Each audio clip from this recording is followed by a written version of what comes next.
ఏది అయినా చెయ్యి ఆచి చికెన్ మసాలా. ఆచి చికెన్ మసాలా. నా హోదాను పంచుకుంటూ నాతో హాయిగా కాపురం చేసుకోవాలనుకుంటారా? లేదు ఈ ఉద్యోగమే కావాలనుకుంటే ఈ కాపురాన్ని వదులుకో. ఏమిటండి లోకం? ఎక్కడుందండి లోకం? మగవాడికి ఒక నీతి, ఆడదానికి ఒక నీతినా? మీరు చదువుకున్నారు, నేను చదువుకున్నాను. మీరు ఉద్యోగం చేస్తున్నారు, నేను ఉద్యోగం చేస్తున్నాను. మీరు సంపాదిస్తున్నారు, నేను సంపాదిస్తున్నాను. నువ్వు నీ వాళ్ళు ఏ గంగలో దిగుతారో నాకు అనవసరం. నాకు భార్యగా, ఈ పిల్లకి తల్లిగా నా హోదాను పంచుకుంటూ నాతో హాయిగా కాపురం చేసుకోవాలనుకుంటారా? లేదు ఈ ఉద్యోగమే కావాలనుకుంటే ఈ కాపురాన్ని వదులుకో. ఈ మాటలు మీరే అంటున్నారా? అనకూడదా? అనొచ్చు. కానీ నేను ఆనాడు మీతో ఏమన్నాను? నా కుటుంబ బాధ్యత నా మీదే ఉంది. నా బాధ్యత తీరి నా తమ్ముళ్ళు వాళ్ళ కాళ్ళ మీద వాళ్ళు నిలబడితే గానీ నేను ఈ పెళ్లి కొప్పుకోనన్నా. అంటే మీరేమన్నా? నా బాధ్యతలు లాంటివి నీ బాధ్యతలు. నా సంపాదనతో నా బాధ్యతలు తీర్చుకున్నట్టే నీ సంపాదనతో నీ బాధ్యతలు తీర్చుకోవచ్చు. మన రెండు కుటుంబాల కష్ట సుఖాలు ఇద్దరం కలిసే పంచుకోవచ్చు అన్నారు. మీరు ఆ మాట అన్న తర్వాతే నేను ఈ పెళ్లి కొప్పుకున్నాను. అంటే నా మీద ఇష్టంతో ఈ పెళ్లి చేసుకోలేదన్నమాట, అంతేగా? ఇప్పుడు అవన్నీ ఎందుకు? వాళ్ళ జీవోత్సవాలు అమ్మకి ఇవేవీ తెలియదు. నా అల్లుడు దేవుడని మురిసిపోతుంది. ఏమంటే ఇక నుంచి వచ్చే జీతంలో సగం మీకిస్తాను. వాడి చదువు పూర్తయ్యే వరకు ఆ సగం వాడికిస్తాను. ఇద్దరం కావాలని చేసుకున్నాం. మధ్యలో విడిపోవడం మీకు మంచిది కాదు, నాకు మంచిది కాదు. నీకు మంచిది కాకపోవచ్చు, నాకేం పర్వాలేదు. నేను మగాండి. నాకు కూడా రాకపోతే లోకం నిన్నే దుమ్మెత్తిపోతుంది. ఏమిటండి లోకం? ఎక్కడుందండి లోకం? మగవాడికి ఒక నీతి, ఆడదానికి ఒక నీతినా? మీరు మీ ఇంటికి పెద్దవాడిగా పుట్టారు, నేను మా ఇంటికి పెద్దదానిగా పుట్టాను. మీకు మీ వాళ్ళని పోషించే బాధ్యత ఉంది, నాకు మా వాళ్ళని పోషించే బాధ్యత ఉంది. మీరు చదువుకున్నారు, నేను చదువుకున్నాను. మీరు ఉద్యోగం చేస్తున్నారు, నేను ఉద్యోగం చేస్తున్నాను. మీరు సంపాదిస్తున్నారు, నేను సంపాదిస్తున్నాను. మీరు మీ చెల్లెలకి మీ శక్తికి మించిన సంబంధాలు చూశారు. 10 మంది మెచ్చేలా పెళ్లిని చేశారు. ఇద్దరిది ఒకే ఆశయం, ఒకే గమ్యం. మీ గమ్యానికి నేను ఎప్పుడూ అడ్డు రాలేదు. పైగా నాకు చేతనైనంత సహాయమే చేశాను. నా సహాయంతో మీ బాధ్యతల పడవను ఒడ్డుకు తెచ్చుకున్నాను. కానీ నా పడవ అటు ఇటు కదలేక నట్టేట ఉంటే చెయ్యి తోడిచ్చి గట్టుకు లాగడానికి బదులు శాంతం నీటిలో ముంచేస్తున్నారు. అదేమంటే మగాడిని అంటున్నారు. మాలతి, ఆ వాళ్ళ గురించే చూసుకుంటున్నాను, నీ గురించి నీ వాళ్ళ గురించి ఆలోచించడం లేదనే కానీ వదేది. అలాంటి వాడిని అయితే ఆ రోజు నువ్వెవరో తెలియకుండానే నీకు ఉద్యోగం ఇప్పించాల్సినంత అవసరం నాకే వచ్చింది. పెళ్లి చేసుకోవాలనే స్వార్థంతో కావచ్చు. అంటే ఈ పెళ్లి నేను స్వార్థంతోనే చేసుకున్నానంటావా? ఇప్పుడు అలాగే అనుకోవాల్సి వస్తుంది మీ మాటలు బట్టి. కేవలం నా సంపాదన కోసమే చేసుకున్నట్టు అనిపిస్తోంది. మాలతి, ఒళ్ళు దగ్గర పెట్టుకుని మాట్లాడుతున్నావా? అమ్మా, ఈ విషయాలు మాత్రం మీరు ఎవరో కలెక్ట్ చేసుకోవచ్చు. ఏదో పెద్ద చాటింగ్ చేశాను అనుకుంటావా? ఆ మాటకు వస్తే చాటింగ్ చేసింది నువ్వు కాదు, నేను చాటింగ్ చేశాను. ఊరూరు తిరిగి హెడ్కథలు చెప్తున్నది వద్దు పెళ్లి చేసుకోవద్దని నలుగురు చెప్పినా, ఎన్నో వేలు కట్టిస్తామని ఎంతో మంది వచ్చినా కాదని నేను నిన్ను పెళ్లి చేస్తున్నాను. చాలా త్యాగాలు చేశారు. మీరు చేసిన త్యాగాలు ఒక్కటా రెండా? తొలిచోలు బిడ్డ కడుపును పడిందని చెబితే స్వీట్స్ తీసుకొచ్చి తినిపించారు చూడండి, అదెంత త్యాగం అండి. నన్ను ఉత్తరించడానికని మా ఇల్లు అద్దెకిప్పించి అమ్మని తమ్ముళ్ళని ఇక్కడికి పిలిపించి పని మనుషుల కంటే హీనంగా చూశారు. అది కూడా త్యాగమే కదండి. చదువుకుంటాను మొర్రో అన్నవాడిని 2 రోజు ఉద్యోగం ఇప్పిస్తానన్నారే, అదెంత పెద్ద త్యాగం అండి. మా అమ్మ హాస్పిటల్లో చావు బ్రతుకుల్లో ఉంటే చూడటానికైనా కనీసం ఇప్పటి వరకు రాలేదే, అదే త్యాగమేనండి. మీ వాడికి ఏ గంటలో కలిసినా పర్వాలేదు, నువ్వు నాతో రా, లేకపోతే నన్ను విడిచిపెట్టి వెళ్ళిపోని చూడండి. అది అన్నిటికంటే త్యాగం అంటే. మీరు నా కోసం ఇన్ని త్యాగాలు చేసినప్పుడు మీకోసం నేను ఒక్క త్యాగం చేయలేను. చేస్తారండి, తప్పకుండా చేస్తాను. అసలు వాళ్ళు ఎవరండి? నాకెవరు? వాళ్ళు ఏమైపోతే నాకేవండి? వాళ్ళు ఏ గంటలో కలిస్తే నాకేవండి? వస్తాను, మీతోనే వస్తాను. అంత ఏడుస్తూ నా కూడా రానక్కర్లేదు. వాళ్ళ కోసం ఏడుస్తూ కూర్చోనక్కర్లేదు, ఏడుస్తూ నాతో కాపురం చేయనక్కర్లేదు. ఇక్కడే ఉండి బాగా సంపాదించి ఎవరి అడ్డు లేకుండా, ఎవరి ప్రమేయం లేకుండా మీ వాళ్ళని ఎవరెవరిని ఎంతెంత గొప్ప వాళ్ళని చేసుకోవాలనుకుంటావో అంత గొప్ప వాళ్ళని చేసుకో. కానీ నన్ను, నా బిడ్డని మాత్రం మర్చిపో. అదేనా మీ నిర్ణయం? అవును అవును అవును. తల్లిదండ్రులకు ముందుగా మగబిడ్డ పుడితే తన సంపాదనతో తన వాళ్ళందరినీ పైకి తీసుకొస్తే ఆహా కొడుకంటే ఇలా ఉండాలంటారు, రత్నం అంటారు, సుపుత్రుడు అంటారు, చివరికి శ్రీరామచంద్రుడు అంటారు. అదే ఆడపిల్ల తన ఇంటికి పెద్దదై పెళ్లి చేసుకుని దిక్కులేని తన వాళ్ళందరినీ తన సంపాదనతో పైకి తీసుకొస్తున్నా అత్తని తమ పుట్టింటికి దోచేస్తోందంటారు. మొగుడిని చూడటం లేదంటారు, అత్తని లెక్క చేయడం లేదంటారు, సెకండ్ అంటారు, సోర్పడకంటారు, చివరికి మొగుడినే వదిలేసిందంటారు. ఇదేమి న్యాయం అంటే? ఇదెక్కడి న్యాయం అంటే? ఈ న్యాయాలతో నాకు సంబంధం లేదు. నాకు తోచిందే న్యాయం. నన్ను అనవసరంగా బిస్కెట్. అమ్మా, ఆమె ఇంట్లో ఒక క్షణం కూడా ఉండడానికి వీలేదు. వెంటనే ఇక్కడి నుంచి వెళ్ళిపోమని చెప్పు. మన వాళ్ళ సుఖం కోసం మొగుడిని సరిగ్గా చూడండి, బిడ్డను మాత్రం ఏం చూస్తుంది. బిడ్డను కూడా తీసుకెళ్ళడానికి వీలేదని చెప్పు.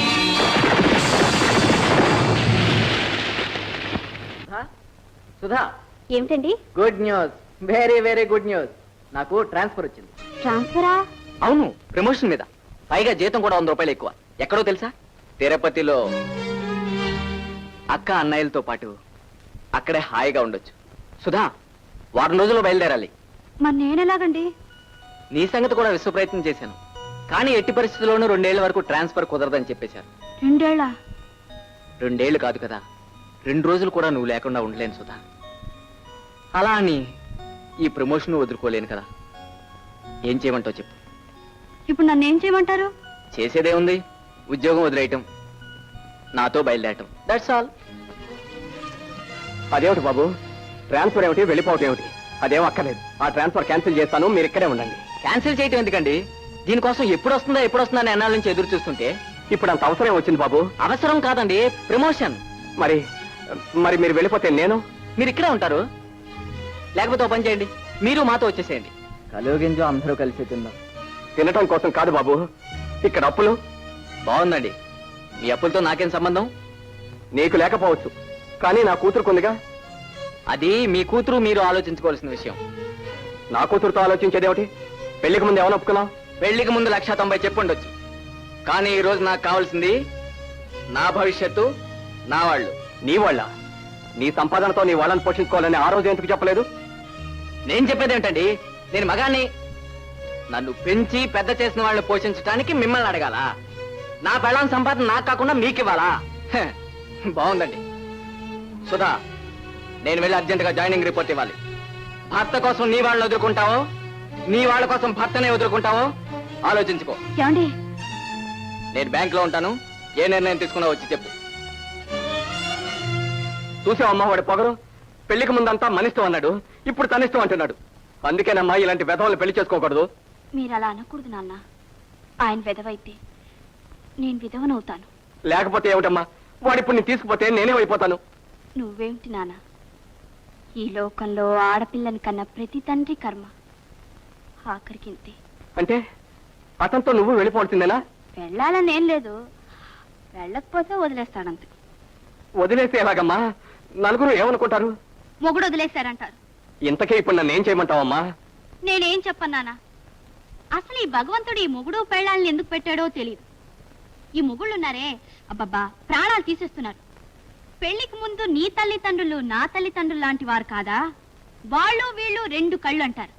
పెళ్ళయ్యాక తన వాళ్ళని కళ్ళల్లో పెట్టి చూసుకుంటారు. పిల్ల తల్లిదండ్రుల్ని కాళ్ళ దగ్గర పెట్టుకుంటారు. పని వాళ్ళకన్నా హీనంగా చూస్తారు. ఏమన్నా అంటే వాళ్ళు కావాలా నేను కావాలా తేల్చుకోమంటారు. తేల్చుకోకపోతే పెళ్ళాన్ని వదిలి వెళ్ళిపోతారు. చీచి చీచి. అలాంటి వాళ్ళని నిలబెట్టి కాల్చేయాలి. ఏమంటావు నాన్న? అది సరేనమ్మా, ఇంతకీ ఇప్పుడు ఏం చేస్తావు? ఏం చేస్తాను? వెళ్ళిపోతాను. వెళ్ళిపోతావా? లేకపోతే జీవితాంతం మొగుడు వదిలేశాడని ఈ లోకం, నా గుండెల మీద కుంపటని నువ్వు బాధపడటం నాకు ఇష్టం లేదు. స్వర్గమైనా నరకమైనా ఆడదానికి చోటు ఆ భర్త దగ్గరే. ఆలస్యం అయితే ఆయన వెళ్ళిపోతారు. నేను వెళ్ళొస్తానా?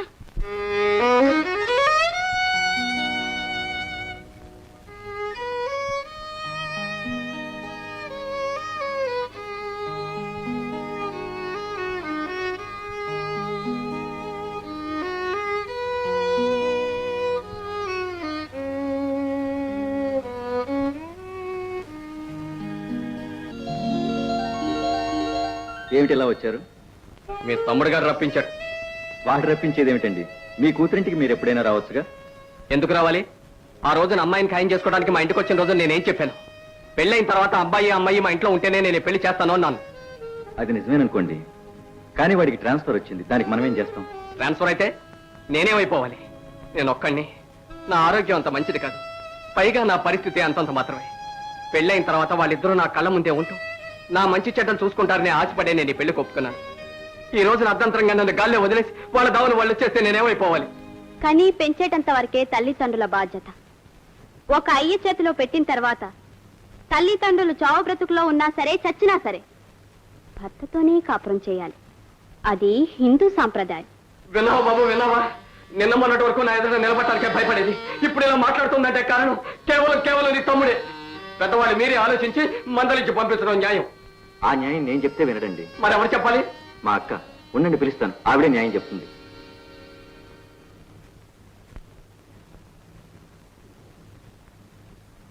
ఏమండి, మా నాన్నగారు వచ్చారు, పలకరించరా? అల్లుడు మామను పలకరించాలా, మామ అల్లుడిని పలకరించాలా? ఆయన పెద్దవారు. పెద్ద నా కాళ్ళు ఆయనకి అడిగాడా, ఆయన కాళ్ళు నీకు అడిగానా? అడగండి, అక్కొచ్చారు. నువ్వు నీ వాళ్ళు ఏకంగా చెప్తారో నాకు అనవసరం. నాకు భార్యగా, ఈ పిల్లకి తల్లిగా నా హోదాను పంచుకుంటూ నాతో హాయిగా కాపురం చేసుకోవాలనుకుంటే రా. లేదు ఈ ఉద్యోగమే కావాలనుకుంటే ఈ కాపురాన్ని వదులుకో. నేను మగాన్ని, నాకు కూడా రాకపోతే లోకం నిన్నే తుమ్మెత్తుకుంటుంది. వాళ్ళ కోసం ఏడుస్తూ కూర్చోనక్కర్లేదు, ఏడుస్తూ నాతో కాపురం చేయనక్కర్లేదు. ఇక్కడే ఉండి బాగా సంపాదించి ఎవరి అడ్డు లేకుండా, ఎవరి ప్రమేయం లేకుండా మీ వాళ్ళని ఎవరెవరిని ఎంత గొప్ప వాళ్ళని చేసుకోవాలనుకున్నావో అంత గొప్ప వాళ్ళని చేసుకో. అడగండి. మీరు అడగాలనుకున్న ప్రశ్నలన్నీ ఆవినే అడగండి. ఇంకే అడుగుతారు ప్రశ్న. ఇప్పుడు ప్రశ్న ఆయనే, సమాధానం ఆయనే. సుధా, లోపలికి లోపల కాకపోతే వీధెక్కేనమ్మా. వీధికెక్కింది ఆయన. తన స్వార్థం కోసం పెళ్ళాన్ని తరిమేసి పెళ్ళం లేచిపోయిందని వీధికెక్కిన పెద్ద మనిషి ఆయన. తల్లిని బిడ్డని వేర్చేసి దానికి బిడ్డక్కర్లేదు గొడ్డుమోతని చెప్పడానికి వీధికెక్కిన మహానుభావుడైన. ఇద్దరం చదువుకున్నాం, ఇద్దరం ఉద్యోగాలు చేస్తున్నాం, ఇద్దరం సంపాదిస్తున్నాం.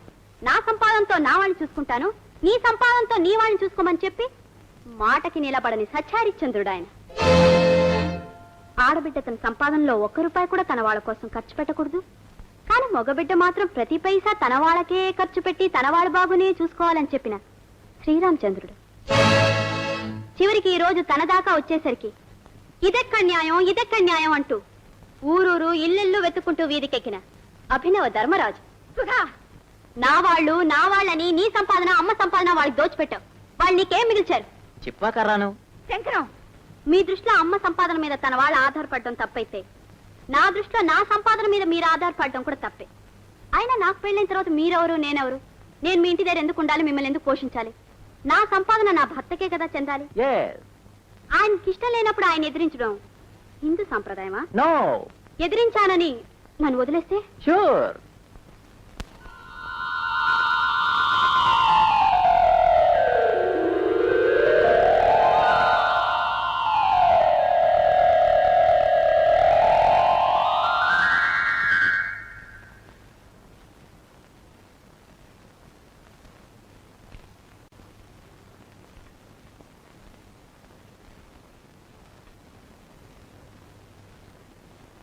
మాలతి, ఆ రోజు నువ్వు చేసింది తప్పైతే ఈ రోజు నేను ఇక్కడికి రావటం కూడా తప్పే. ఆ రోజు నువ్వేమన్నావో గుర్తుందా? గాలి వీచినప్పుడు ఆకులు రాల్తాయి, పళ్ళు పూలు ఆడతాయి, కొమ్మలు ఊగుతాయి. కానీ ఆ చెట్టుకు మూలమైన మొదలు మాత్రం నిబ్బరంగా అలాగే ఉంటుంది. వాటితో పాటు మొదలు కూడా ఊగితే ఆ చెట్టే ఏదో ఒక పక్కకి ఒరిగిపోతుంది, ఆ తర్వాత కూలిపోతుంది అన్నావు. నేను వాటితో పాటే ఊగాను, నువ్వన్నట్టుగానే ఓ పక్కకి ఒరిగిపోయాను. తర్వాత సంగతులు తెలుసుకున్నాను. కానీ నేను తెలుసుకునేసరికి అన్నీ నా చేయి దాటిపోయాయి. నువ్వు కావాలనే ఆరాటం, నన్ను కాదన్నావనే ఆవేశం, ఈ పోరాటంలోనే తెల్లబడిపోయాను, చల్లబడిపోయాను. సుందరం, ఆ రోజు నిన్ను చదివిస్తాను అంటే వద్దు మాలతి, నిచ్చెన గోడకు వేస్తే ఎక్కగలం, ఆకాశానికి వేస్తే ఎక్కలేం అన్నాను. ఎక్కే శక్తి ఉన్నప్పుడు ఆకాశానికేం కర్మండి, స్వర్గానికే వేయగలం అంది మీ అక్క. నిజంగానే స్వర్గానికి నిచ్చెన వేసింది. నిన్ను అంత ఎత్తు ఎక్కించింది. ఇప్పుడు నువ్వు పైనే ఉన్నావు. పైకే చూడకు, కాస్త కిందకు కూడా చూస్తుండు. కింద నీకు వేసిన నిచ్చెన జారిపోకుండా గట్టిగా పట్టుకొని నీ వైపే చూస్తోంది మీ అక్క. నువ్వు కూడా ఆమె వంక చూస్తుండు. చూడమ్మా, ఆ రోజు నీ తల్లి దగ్గర నుంచి వేరు చేసింది దుర్మార్గంతో కాదమ్మా. కనీసం నీకోసమైనా మీ అమ్మ నా దగ్గరికి రాకపోతుందా అని. కానీ ఈరోజు నీకోసం అని నేనే మీ అమ్మ దగ్గరికి వచ్చానమ్మా. ఆ రోజు మీ ఇద్దరిని వేరు చేసిన పాపానికి ఈ రోజు మీ ఇద్దరు కలిసి ఉన్నారనే తృప్తితో వెళ్ళిపోతున్నానమ్మా. వస్తానమ్మా. శంకరం, పొరపాట్లు అందరూ చేస్తారు, సర్దుబాట్లు కొందరే చేయగలరు. సర్దుబాట్లతోటే నీ జీవితాన్ని ప్రారంభించావు. పొరపాట్లకు మాత్రం చోటివ్వకు. Best of luck.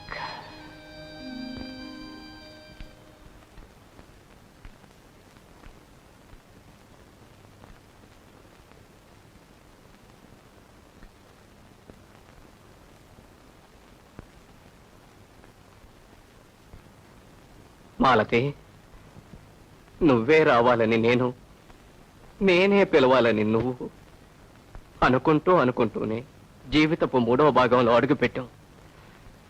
ఇప్పుడు మనస్ఫూర్తిగా పిలుస్తున్నాను. నాతో వస్తావా మాలతి?